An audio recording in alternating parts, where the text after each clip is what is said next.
I'm Dr. Patricia Mills, medical doctor, functional medicine practitioner, and passionate advocate for women's health. And today I'm going to talk about something that I think is really, really important for your optimal health journey. All right.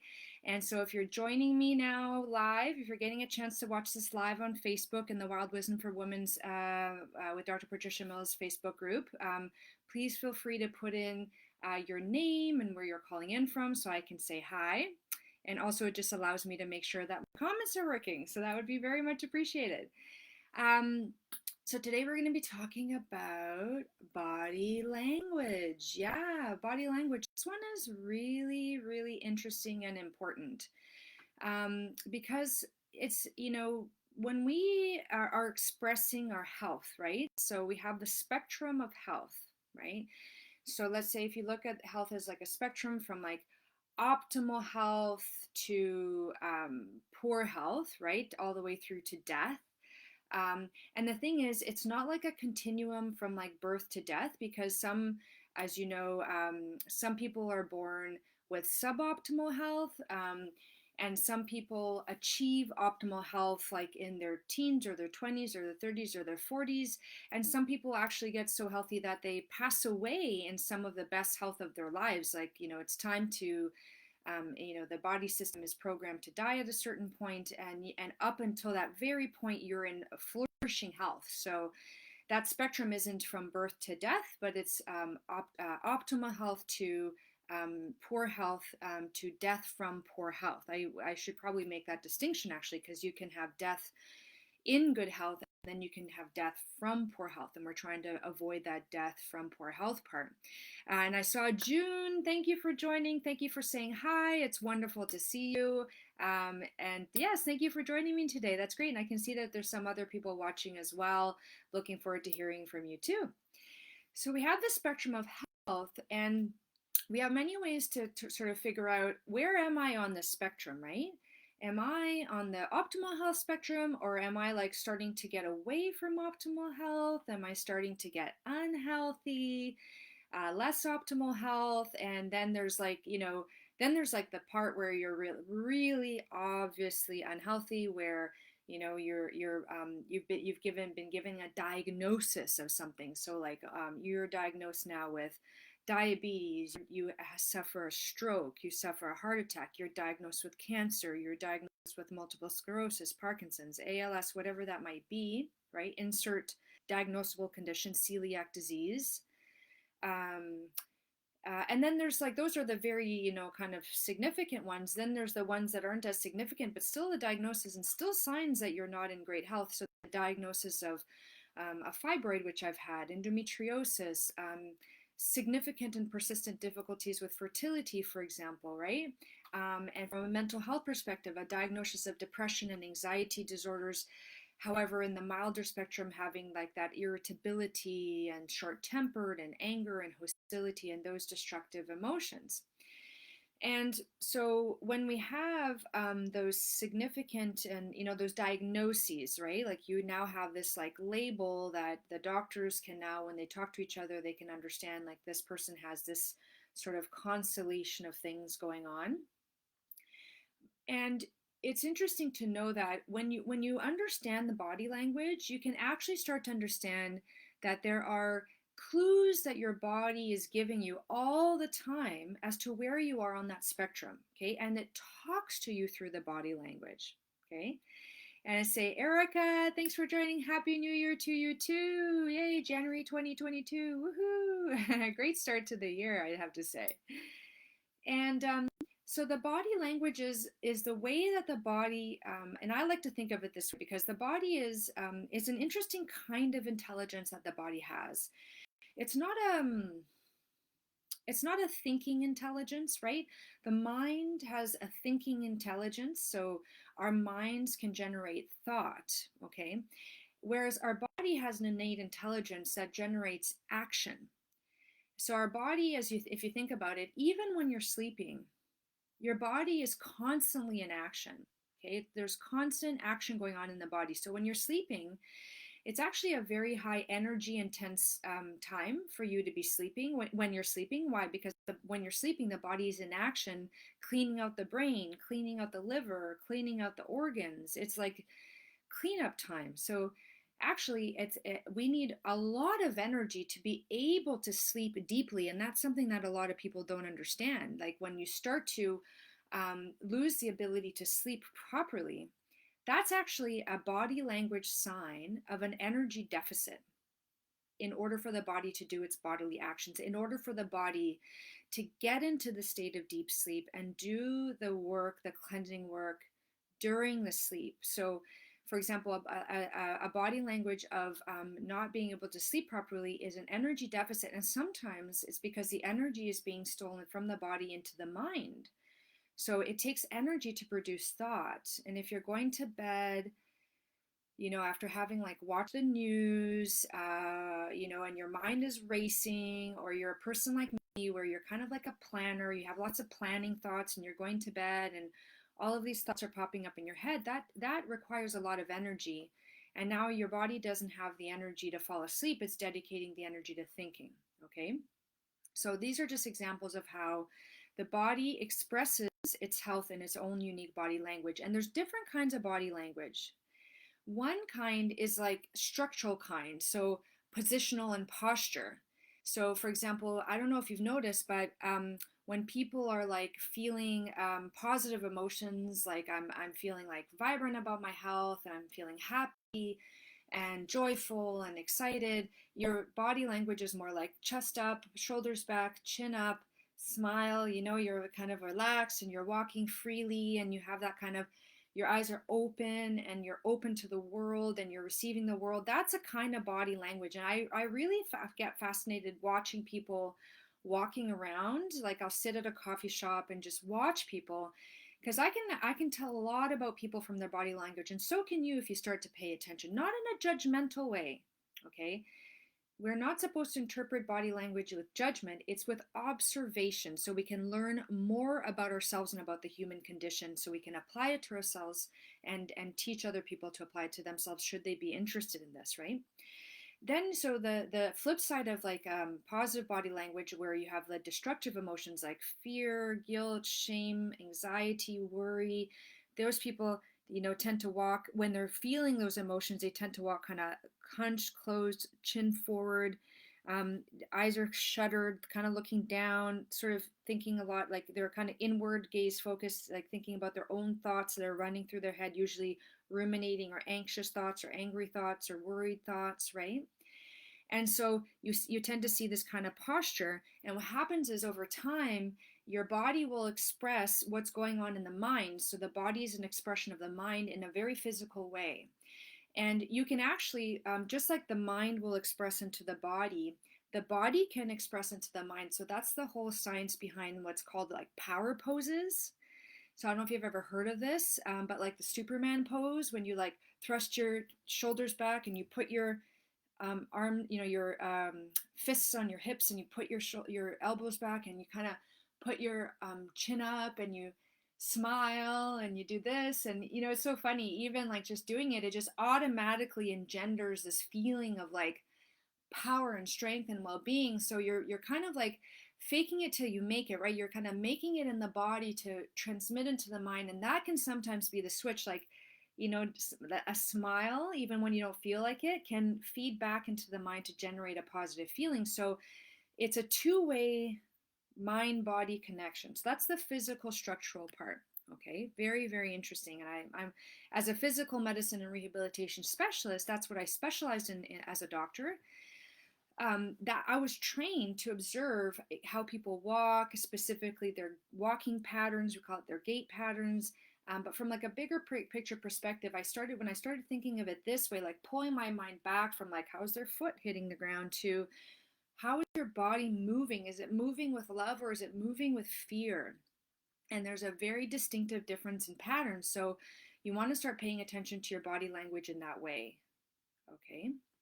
Another one is when we fidget, doing a lot of this, a lot of biting our fingers, a lot of like this. That's the mind in motion expressing itself through the body. So that's something also to be aware of. If you catch yourself kind of fidgeting a lot, maybe take some deep breaths and just try to calm yourself down and calm your thoughts, still your thoughts, and let the body and notice in the body how that feels and where you feel that. Okay, so very, very interesting. Now we have the body language of chemistry. Remember that that the body expresses itself through action, not through thought. So our liver isn't thinking, it's acting, okay? And it's acting in response to the thoughts of the mind and in response to the chemistry that we expose it to. So we're exposing the liver, we're exposing the ovaries, we're exposing our heart, we're exposing our lungs to the chemistry of our thoughts. So positive or negative thoughts change the chemistry of our body through our food, the chemistry of our food and our drink, through the chemistry of what we put on our skin. Like I don't know if you saw that post, but it was like a cream that I got as a lovely thank you present from where I go to get my infrared saunas, and it was like 100% hemp seed oil, but on the back of the list there was 43 ingredients, most of which I would not want getting into my body, and if I put it on my skin it will, because the skin is the largest organ of absorption. So we're exposing these organs to the chemistry of what we put in our skin, what we breathe in, and what we drink. So now the body's being exposed to all of this chemistry, and it will respond in kind. It will respond with chemistry, right? It'll respond with changes in the chemistry within the cells that make up the body. And each cell has to do its own little work, right? So it has to take that chemistry and it has to do its function. It has its own breathing, it has its own energy production, it creates structure through protein synthesis, making of proteins. It detoxifies itself. And when the chemistry around the cells, around the organs in the body starts to not be in alignment with what is optimal, required for optimal health, then those cells begin to malfunction, the organ begins to malfunction, the system, the body begins to malfunction. And the thing is, that expresses itself differently depending on what you are exposed to and your genetics. So it is a combination of both, okay? And the way that I see genetics playing into it is it's what is the weak link in your chain. So if you're in optimal health, if the chemistry of your body is optimal, if you've got the positive emotions and not the destructive emotions, if you're carrying yourself physically in alignment, then you'll never discover what the weak link in your chain is because it never gets exposed, okay? But let's say you have the chemistry is off for your body, or the posture is off for your body, the emotions are off in your mind, and now you're starting to deviate from optimal health into suboptimal health. It's like the genetics will determine what's going to suffer first. So for some people, what suffers first is their skin. For some people, what suffers first is their gut. For some people, what suffers first is their joints. For other people, and then you go on and it's like, then it's what's the next and the next, and then it might be your bones, like osteoporosis, and then it might be your brain, like dementia, Alzheimer's. It might be your nerves, like multiple sclerosis. It could be other parts of your brain, like Parkinson's or ALS, which is also the spinal cord, you see. So every person has like a predisposition for what's going to be affected first, and then next, and then next, and then next. And the trigger will be the environment. So without the trigger, almost 95% of the times, the genetic weaknesses will not be exposed, will not be expressed. Okay, it's when we have the genetic predisposition plus the environmental triggers that then the body starts to have to express itself in ill health and dis-ease. It's not at ease anymore with optimal health. It's uneasy. It's in dis-ease, and it's going to start expressing itself to you. Okay. So what are some common ways of expressing, and how do you start to tie it all together for interpreting that language? So for example, for most people, it's like the port of entry is what's affected most. So the port of entry being the skin and the gut, right? And the lungs, right? So for most people, what they'll start noticing is slight issues in the gut. So if you start paying attention, the problem is when we start to get uncomfortable in our body, sometimes our mind will actually dissociate from the body because you don't want to feel the discomfort. You don't want to like experience it. So you actually disconnect. And that happened with me. So I'll use myself as an example. when I was younger, I started to get like problems with constipation, so I wasn't properly digesting my foods, and the foods were getting stuck inside of me, and I wasn't pooping out. And this, I can remember this like as a very young child. I think I was 6 when I had my first major period of constipation. And I just was like, okay, like this is you either ignore it or you think it's normal. And just because it's common doesn't mean it's normal. But my body was essentially trying to tell me something about what's happening in your environment, what you're eating, your stress levels. Something about that is not working for you. So here's your constipation, right? And if I had known, or if my family had known at the time what I know now, we would have done different things. We would have started to say, okay, let's look at hydration. Let's look at your diet. How are your stress levels? And I barely drank water at that age. I was eating a lot of cheese and drinking a little bit of coffee, because in Brazil you do have a little bit of coffee with your milk. I was drinking a lot of dairy, and I'm dairy intolerant now. I know that. And I'm also coffee intolerant. Now I know that too. And I was a pretty, I didn't feel stressed out, but we moved from Brazil to Canada, back to Brazil to Canada a lot of times when I was younger. So I was stressed out, but I disconnected myself from that stress in order to survive. I went into coping. Okay. So what happens if you don't address the issues that are causing the body language to express itself, it doesn't go away, right? It stays, and then it starts to accumulate and express itself in other body tissues. So, for example, once you overwhelm the system in the gut, so you might go to constipation, you could get some bloating, you can even eventually develop some abdominal pain and discomfort with eating, for example, right? And you don't necessarily need to have all those things. For me, it was mostly constipation and occasional bloating, but I had a pretty flat tummy, but I was severely constipated, and I didn't have any abdominal pain. So that was not my expression of poor health, but mine was constipation. So stop in for a moment now here, or after this, take some time to think, is there anything going on in my gut that is my body trying to tell me that something about what I'm doing and how I'm living, what I'm eating, how I'm processing my emotions, how is that expressing itself in health? Okay. Then it can start to spread to other areas. So for example, the skin, I started a few years after that to get skin rashes. So for me, my genetic expression of the skin rashes was I would get little red dots around the nose, okay, and around the eyes, so dermatitis, all right. And then I started getting like and then later on I started getting adult acne. So I had acne as a child, but it went away. But then what happened was, as my hormone imbalance worsened, I eventually started to get acne as an adult, which again is common, but I don't think it's normal, because I reversed that. I don't get that anymore. So I know it's not normal. I fixed it, right? And then, so let's say, so the skin is now expressing its body language. And one of the reasons it expresses the body language is because when it starts to become overwhelmed with like foods that don't work well with it, or toxins from the environment, or uncontrolled stress from life events, adverse childhood events, for example, the body will start to try to eliminate those things. The body has, again, the intelligence of action, not of thought, but it has the intelligence of action, and it'll do everything it can to protect you. So it starts to try to push it out. And if, for example, you're constipated, it can't get it out through the gut, and so the gut can't help out with that. So it'll try to push out through the skin, and so toxins will start to be expelled through the skin, and it changes the microbiome in your skin. And the microbiome, which are the little organisms that live on your skin, are different from place to place. So like the microbiome around my eyes and my nose is different from the microbiome on my forearm, which is different from the microbiome here. It's really quite fascinating. And even the top of the shoulders, in the hair, it's different. Okay. And so when the toxins get excreted, it'll have different effects on different parts of your body and the skin. So that's why you can get like acne on your back, or acne on your face, or acne on your chin, all these different kinds of bodily expressions, but maybe you won't get it so much on your thighs.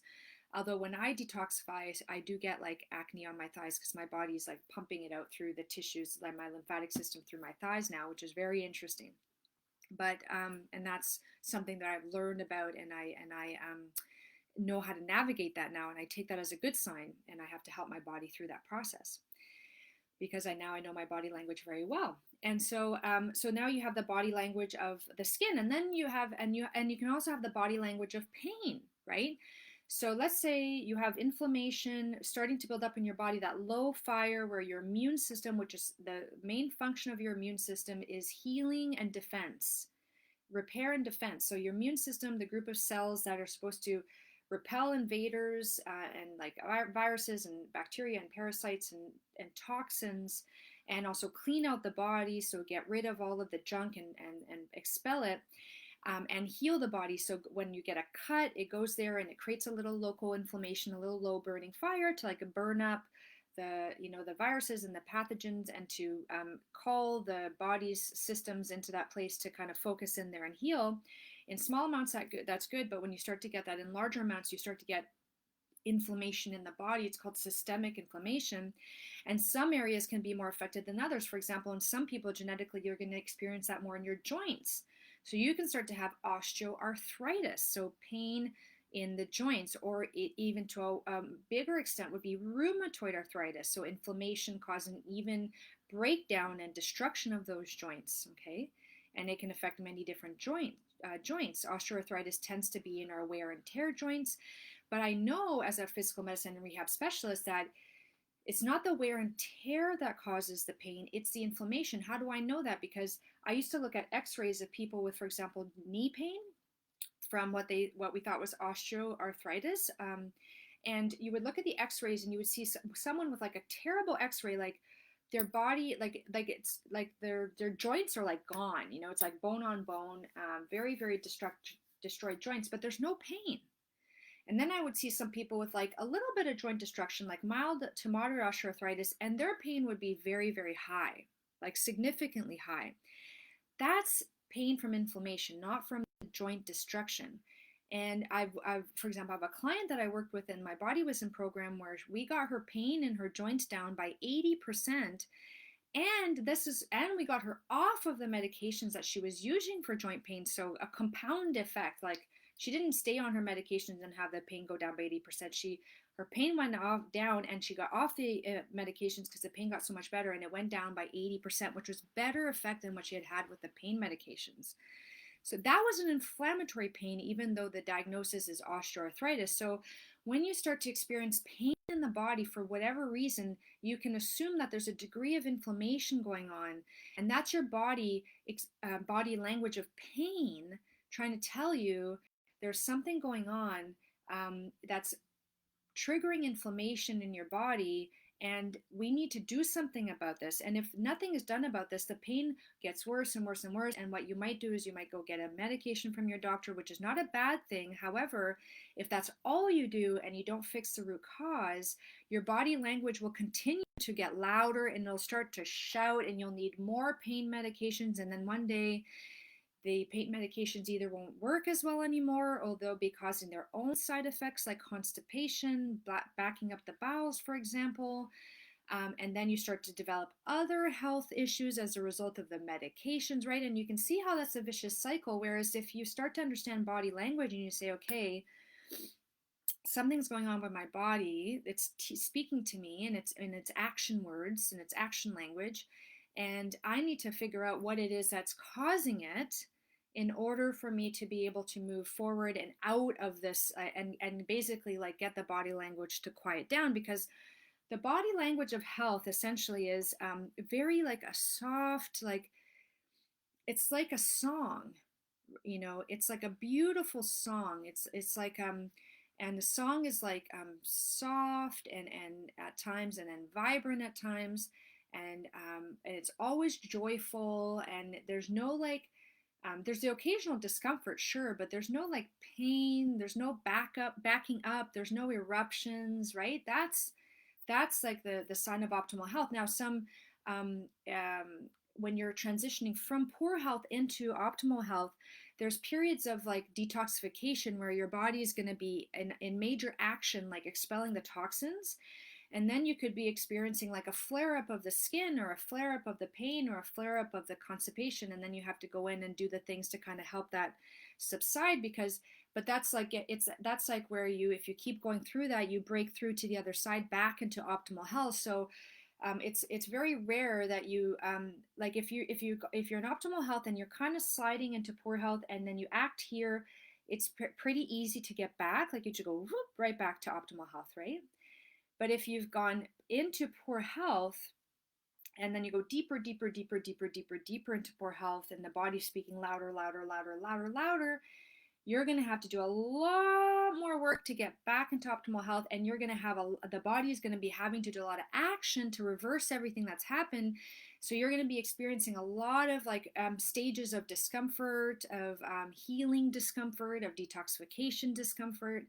And that's when you probably need to work with someone like myself or another healthcare professional, someone who can support you through those phases to get you back to optimal health, and not get stuck in one of those like healing phases, or like overwhelmed by healing phase, and then you give up, right? And then you give up and you're kind of stuck at this new body language. And so that's why sometimes it's kind of interesting when I did my healing. So I kind of got into like poor health, and when I healed, it was like I was almost like going back in reverse through my stages of poor health. So like I got I healed, for example, I healed my hormone imbalances first, healed first. So my menstruation got normal again. It wasn't painful anymore.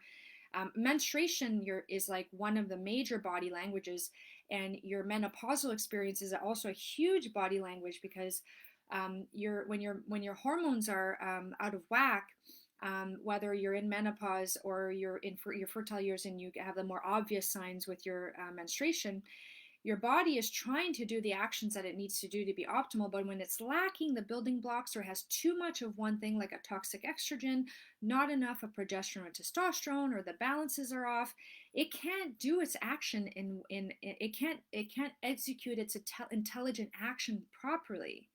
Does that make sense, right? So now you have all of this discoordinated actions, insufficient actions happening, sometimes inappropriate actions happening in the body, and the language of the body starts to get like all messed up, like it's like shouting here and barely making a sound there, and it's like amplifying here, and you start to get this kind of sense that like, holy moly, like things are not right. But what I want you to know is that when you start to come out of that, so first I healed my hormones. So what I witnessed was, yeah, my periods got normal again. I didn't have heavy hemorrhagic periods. I didn't have any more pain with my periods. And then I went through, and pain that I had, and I didn't even realize I had, like in my neck and in my back, and all these things started to get better. So like my level of pain went down. I didn't even realize I had pain, to be honest. Like I wasn't that connected to my body language in those days. Now I understand, because when I kind of go off my health, kind of my health living way, I start to get those pains kind of coming back, right? So, and that's a really good thing to be in tune with, because that's a very motivating thing to get back on track with your daily healthy habits. And then what I found was that I was healing out of that, then I started to kind of re-experience the rashes around my eyes and my nose. And for me, I realized that was a good sign, because I was kind of getting back to the level where my body was like healing that kind of aspect of what had gone wrong in my body, and it had to go through the action of it. So again, it was detoxifying, expressing things out. And now, finally, this past year, I've been able to problem solve my constipation, which was like the thing I've been suffering with the longest, right? Like that's my longest suffering. I've had it since I was 6. And for me, that was definitely I had to do a really good elimination diet to figure out what were my food triggers, and work on my mindset to really calm down my stress and balance my hormones out, because those two things are really contributing to the expression of body language of constipation, right? And now that I have my body in optimal health, whenever it starts to get unhealthy, it kind of like, and I start to hear that whisper of like, okay, a little bit of constipation, or my rash starts to pop out or whatever, I immediately tune into that. I don't ignore it, and I don't go to the doctor for a pill for it, which I did once before for my skin, and it did not work, unfortunately. Well, fortunately, because it forced me to figure it out for myself. So I'm grateful for that, actually. Now I just think back, what have I done over the past 3 to 5 days that has resulted in this body language being expressed, and what can I do? And the thing is, there is a lag time. You go back to your healthy ways, and it can take about 3 to 5 days, or even longer for some people, for it to kind of come back again. But it does come back again, which is really, really cool. And remember, the body heals itself, and it completely replaces itself every 7 years, except for some deep pockets of bone. And so we totally have the capacity to heal ourselves. And I'm getting a little bit emotional in a very, very positive way because Danny, thank you for saying thank you for the work you do. Thank you for saying that. It's so lovely for me to hear, and that feedback is wonderful. And thank you for being present and watching here today with me. Participation and your presence makes it so worthwhile. And knowing that all of you ladies are benefiting from this really just swells my heart. So thank you. And hi, Jen. Thanks for watching, and anyone else who was watching today, now's your chance. Put in your name so I can say hi to you. If you have any questions about this, please put this in.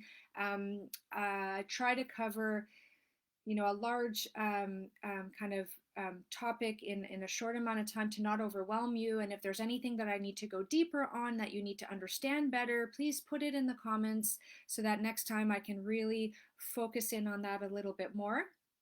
And I'll just give it a few more seconds in case there are any questions. So sometimes there's a little bit of a time lag on the video.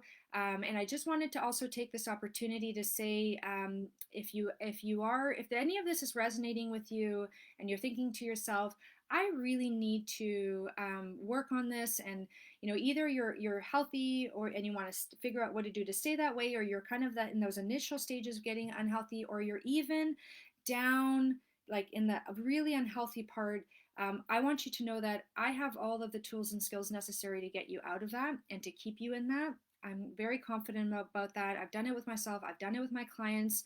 I love doing it. This is what I do now. It's my passion. It's my career health transformation expert.